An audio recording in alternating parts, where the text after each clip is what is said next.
chroniques d'Akawashi.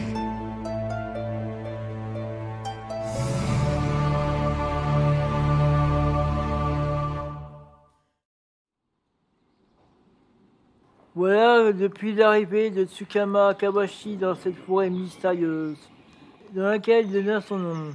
La chapelle qui sert de portail entre deux mondes reste une énigme pour lui.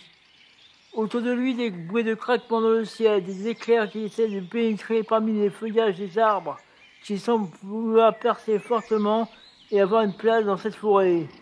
Il commence à avancer à peine quelques mètres. Là, il entendit une voix lui parler. Bonjour à toi, petit homme. Je me nomme Alissa et je suis l'esprit de la forêt. Il regarde autour de lui, essayant de chercher d'où cette voix pouvait provenir. Il regarde à droite, à gauche, en hauteur, rien. Aucune ombre, aucun individu se trouvant à proximité. Tu n'as pas à me chercher, petit homme. Je suis au cœur de cette forêt. Cette chapelle est mon sanctuaire. Et cet endroit également. Il reste immobile, tremblant de peur.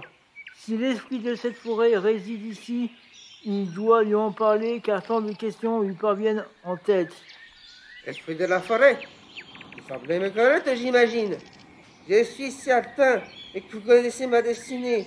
Vous saviez que j'allais venir ici. Une voix apparut alors dans son esprit. Elle est douce et rassurante. Il tremblait plus de peur. Il était confiant.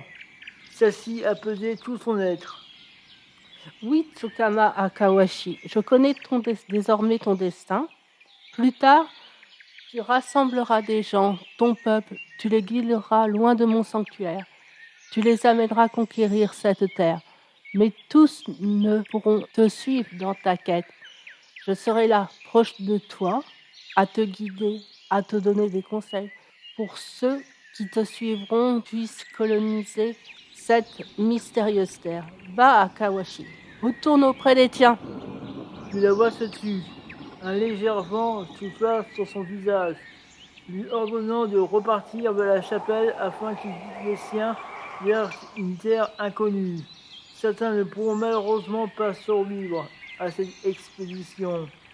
Il se dirigea vers cette bâtisse en pierre, ouvrant la porte qui grince alors, puis entre, le téléportant jusqu'en Cyrodiil.